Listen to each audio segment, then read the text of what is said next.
Sebab unicorn itu $1 miliar, $1 billion.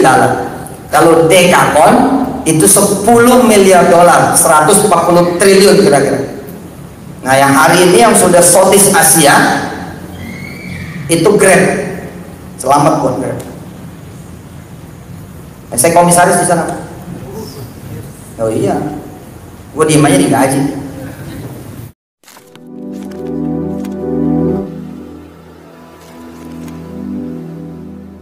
Assalamualaikum warahmatullahi wabarakatuh. Welcome back to my channel.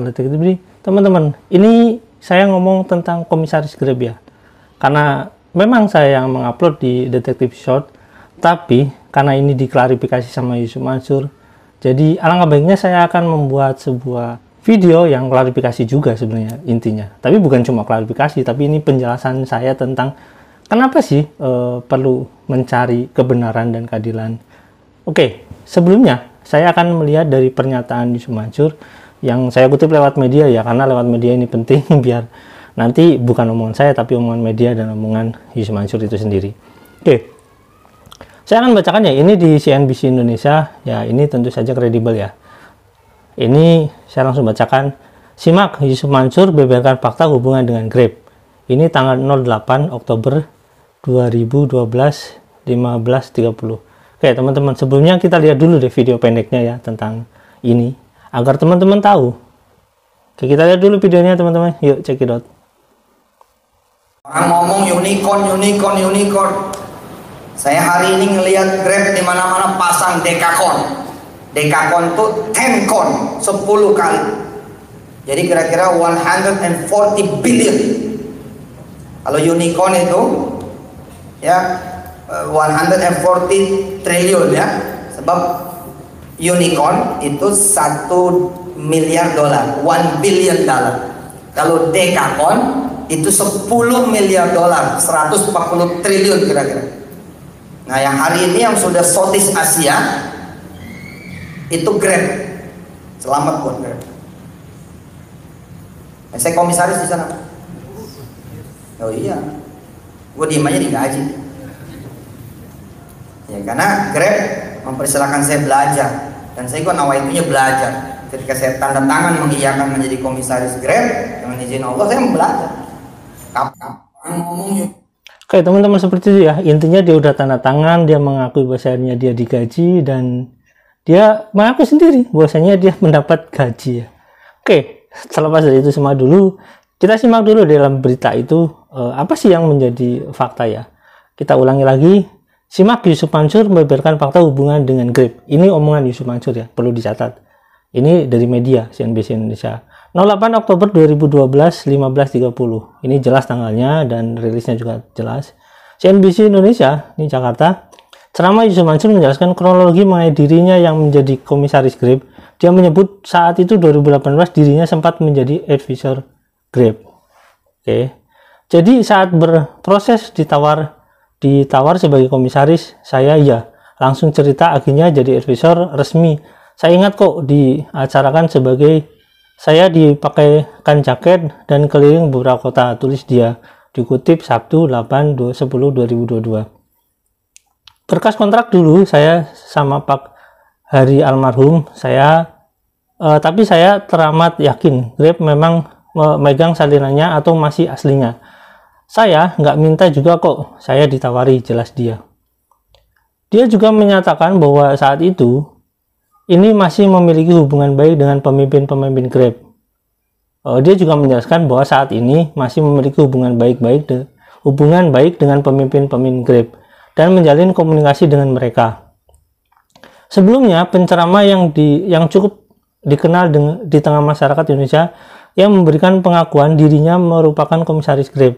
Hal ini terungkap dalam sebuah video potongan ceramah Yusuf Mansur yang beredar di media sosial. Di video itu, awalnya Yusuf Mansur bicara soal status perusahaan startup dan unicorn, hingga dekakon yang dia sebutkan. Nah, menurutnya Grab sudah menyandangkan status sebagai dekakon. Namun Yusuf Mansur menduga video lama yang dipotong-potong ini hanya untuk mencari kesalahan dan kekurangan. Sementara itu, Grab Indonesia menegaskan bahwa Yusuf Mansur tidak pernah terdaftar sebagai Dewan Komisaris Grab Holding Limited. Video pengakuan yang viral di belakangan itu disebut tidak benar adanya. Terkait unggahan video yang beredar di media sosial mengenai klaim Ustadz Yusuf Mansur sebagai komisaris dari Grab Holding Limited (LTD) biasanya ya. Bersama ini, kami tegaskan bahwa informasi tersebut tidak benar. Ustadz Yusuf Mansur tidak pernah terdaftar sebagai Dewan Komisaris Grab Holding Limited. Nasdaq Grab. Di sini dalam kurung ya. Kata head corporate, jadi kata kepala perusahaan. Dan public communication, jadi publik komunikasi ya, Grab Indonesia. Dewi Nuraini dalam keterangan tertulisnya, Dewi menjelaskan informasi resmi terkait mengenai struktur organisasi holding Grab Holding Limited dapat diakses di publik melalui tautan resmi website Grab. Memang saya sudah akses, teman-teman bisa akses sendiri. Dewi juga menegaskan Yusuf Mansur pun tak pernah ditunjuk sebagai komisaris Grab, tidak pernah ada penunjukan Yusuf Mansur sebagai komisaris, tegasnya. Oke teman-teman, jadi perlu ditegaskan ya, perbedaan antara mencari kesalahan atau misalkan di sini Yusuf Mansur kan dengan jelas ya menjelaskan bahwasanya dia mencari kesalahan dan mencari kekurangan. Oke, sebagai seorang ustadz seharusnya dia itu berkata jujur dalam tausiahnya. Perbedaan antara berkata jujur dan berkata besar itu berbeda, baik dalam konteks maupun suku kata, baik dalam maksud maupun ya di luar maksud juga, karena ada hal yang bermaksud apa di luar tidak bermaksud apa. Oke, intinya teman-teman, kalau misalkan Yusuf Mansur ini ustadz yang di sini ya menjelaskan bahwa Yusuf Mansur ini kita mencari kesalahan dan mencari kekurangan itu salah. Yang benar adalah kita mencari kebenaran. Karena apa? Karena bukan cuma kebenaran yang saya cari, juga mencari keadilan. Karena apa? Yusuf Mansur itu dengan ceramahnya dia, dengan tausiahnya dia bilang, dia selalu ya bilang kan dia gini. Dan di lain itu juga dia selalu menawarkan investasi seringnya di ceramah-ceramahnya. Karena apa? Karena buktinya banyak kalau dia menawarkan investasi dan akhirnya merugikan orang lain, itu faktanya ada. Karena apa? Karena ada tuntutan di pengadilan. Terlepas daripada itu belum menang, saya katakan itu belum kalah karena itu masih NU. Jadi nggak bisa dibilang bahwa itu kalah. Yusuf Mansur komisaris Grab, di sini saya kasih tanda kutip. Berarti saya itu bertanya, benar nggak sih Yusuf Mansur komisaris Grab? Agar komisaris Grab itu menjawab. Karena apa? Efek daripada pernyataan Yusuf Mansur itu pasti berpengaruh pada Grab itu sendiri. Keduanya pengaruh kepada kepercayaan Yusuf Mansur itu sendiri. Yusuf Mansur kalau dipercaya Grab berarti dia orang hebat itu. Pipeline juga bagus, tapi ternyata kan enggak. Jelas-jelas ya, kalau misalkan hubungan kerjasamanya Grab dengan Yusuf Mansur itu tentang pipeline, karena kan udah dijelaskan bahwasanya ada hubungan ibarat katanya Grab itu bisa menggait anggota pipeline gitu secara sederhananya, walaupun masih ada kompleksitas yang lebih tinggi di situ. Tapi intinya Grab dengan jelas menyatakan bahwasanya itu tidak benar. Jadi jelas ya, Yusuf Mansur itu berbohong. Berbohong dengan berkata besar itu beda. Kalau misalkan Yusuf Mansur itu cuma mau cari-cari kesalahan, loh kenapa dia berbohong? Kenapa dia berbohong atas nama perusahaan lain? Itu lebih berat lagi loh. Jadi kan jelas ya, ini berkali-kali Yusuf Mansur berkata bohong. Ini nggak hoax, ini ada faktanya. Nggak mungkin kan 23 miliar itu dari daun kalau nggak hoax. Itu udah pasti hoax. Oke teman-teman, sebelum jauh lebih membahas tentang itu, saya akan melihatkan bahwasanya kalau misalkan Yusuf Mansur itu kan video dipotong-potong, ya memang benar kalau video dipotong-potong. Tapi itu kenapa sebabnya seperti itu? Karena di TikTok yang viral dan di YouTube yang viral itu, ya durasinya memang seperti itu. Kalau nggak bisa FYP, apalagi ini kan di YouTube ya. Di YouTube di Detektif Episode itu memang durasinya dibatasi. Kalau nggak 15 detik ya 1 menit. Ya kalau nggak dipotong bagaimana? Suaranya cempreng dong. Kalau dipercepat juga nggak akan jelas. Oke teman-teman, kita lihat dulu video dari yang lebih panjang ya, lebih panjang tentang Yusuf Mansur mengakui komisaris Grab. Oke, kita lihat langsung ya teman-teman. Yuk, check it out. Hari-hari terakhir ini, khususnya 2 hari terakhir ini dengan izin Allah, saya tetap mencoba positif bahwa mahkamah tertinggi, pengadilan tertinggi, Al-Asasiyyu itu memang bukan di sini. Kewajiban kita hanya positif, positif, dan positif. Saya pribadi, karena saya merasa mulut saya ini sayang baca Quran, mata saya juga sayang saya baca Quran, telinga saya juga saya sayang baca Quran, maka seberapapun pastinya kejelekan, keburukan, kesalahan, seberapapun pastinya, mata saya menyaksikan, mata orang menyaksikan, telinga saya mendengar, telinga orang juga mendengar, saya tetap berusaha positif. Kenapa? Nggak pernah ada yang hakiki yang kita lihat, dan nggak pernah ada yang hakiki yang kita dengar di dunia.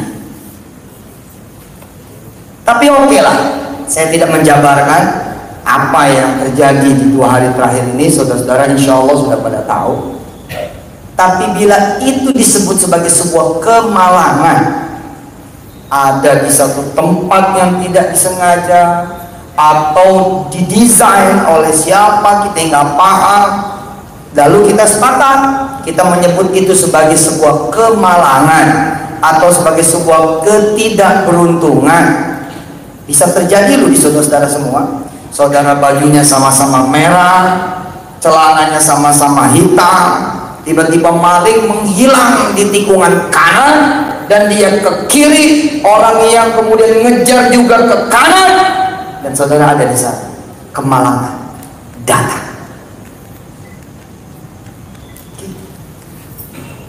Kalau sudah kemalangan datang, saudara nggak bisa bilang apaan nih, ada apa? Nggak bisa kok, digebukin dulu, injak dulu, dipersalahkan dulu, gitu.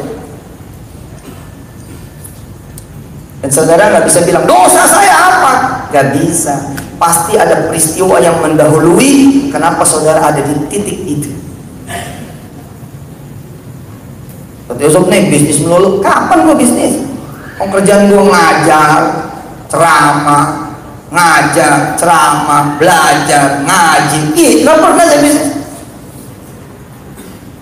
Tapi I am the lucky one. Saya punya prajurit-prajurit yang melaksanakan bisnis itu, sehingga tangan saya nggak pernah menyentuh bisnis itu.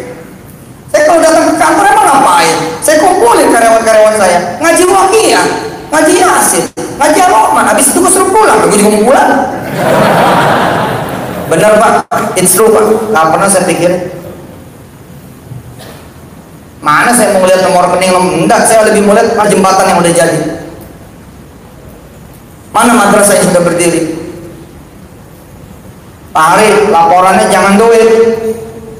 Berapa beasiswa hari ini yang keluar dari PPPH dan dari Petren? Itu.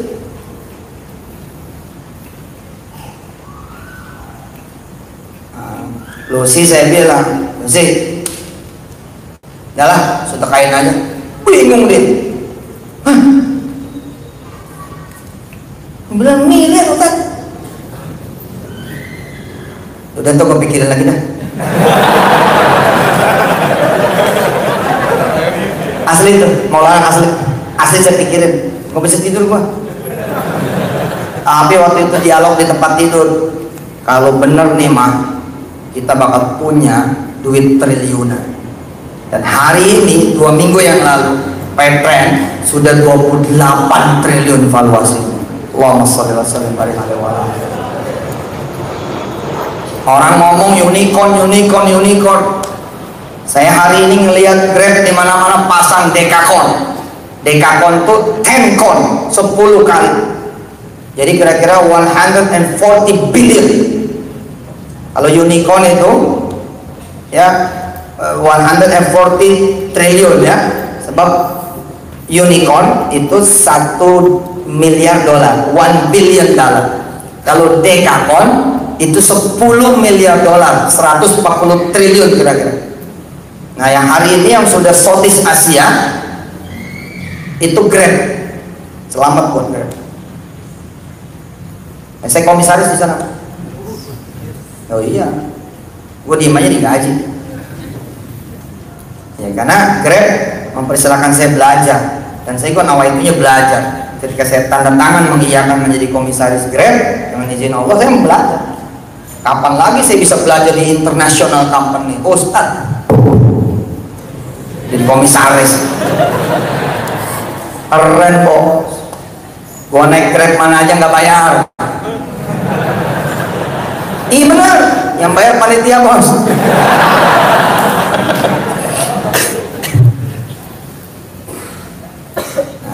Alhamdulillah, seminggu yang lalu saya umumkan di Taiwan, Paytrend sudah double unicorn karena sudah 28 triliun.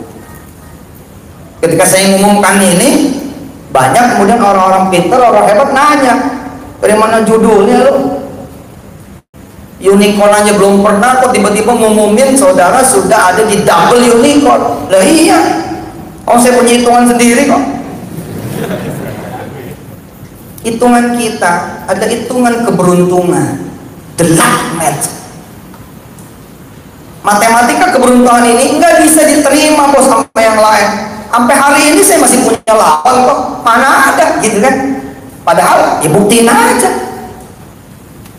Kapan seorang tukang sate yang setiap hari cuma kira-kira 500 tusuk kok bisa beli tanah 4.000? Hitungannya di mana? Tapi bila kalian keberuntungan, maka tanah 4.000 itu terlalu kecil buat. Oke, teman-teman, intinya gini ya teman-teman. Intinya itu video yang lebih panjang. Kenapa saya tautkan video awalnya itu? Karena di sana dijelaskan bahwasanya Yusuf Mansur itu ya lidahnya pencipta Quran, intinya kayak gitu. Matanya, telinganya itu ya seperti itulah. Tapi orang yang seharusnya kan orang yang pertama mengaku ustadz, keduanya juga dia mengaku pencipta Quran, seharusnya nggak melakukan kebohongan itu untuk diungkapkan di tausiah. Karena apapun ceritanya, kalau bohong ya tetap berbohong kan. Intinya seperti itu ya teman-teman. Kalau seperti ini ceritanya teman-teman ya, terus udah salah masih aja ngeles gitu, saya kasih saran deh biar lebih enak ya, biar jadi pembohong yang lebih jago gitu. Tinggal dia bilang begini, saat itu saya sedang memberikan motivasi, jadi bukan berniat bohong gitu, memberikan motivasi agar teman-teman mahasiswa ini lebih bersemangat gitu. Itu aja tujuannya. Nah itu menurut saya saran seperti itu lebih akan lebih mungkin publik itu lebih mencerna lebih baik gitu. Tapi kalau misalkan dia ngeles, dia bilang bahwasanya kita mencari kesalahan, kita motong-motong video mencari kesalahan, itu alasannya jelas. Kita potong video itu karena ya emang durasi ditentukan oleh YouTube seperti itu di short ya. Terus keduanya, kita nggak sedang mencari kesalahan, tapi kita mencari kebenaran dan mencari keadilan. Uang itu jelas-jelas ditanya-tanya. Yusuf Mansur komisaris Grab, pertanyaannya itu ditanya. Siapa tahu dijawab sama Grab, atau siapa tahu dijawab sama Yusuf Mansur itu sendiri. Nah, tapi ketahuan sama Grab dijawab bahwasanya Yusuf Mansur tidak pernah menjadi komisaris, tidak pernah menjadi bagian dari komisaris di perusahaan itu. Jadi jelas Yusuf Mansur berbohong, tapi malah Yusuf Mansur menyerang balik saya. Ya, jelas lah, kalau itu ya jelas saya serang balik tentunya. Dalam tanda kutip, kita menyerang dengan hal yang baik ya. Sebenarnya saya tadi udah ngasih solusi gitu, tapi ya begitulah manusia.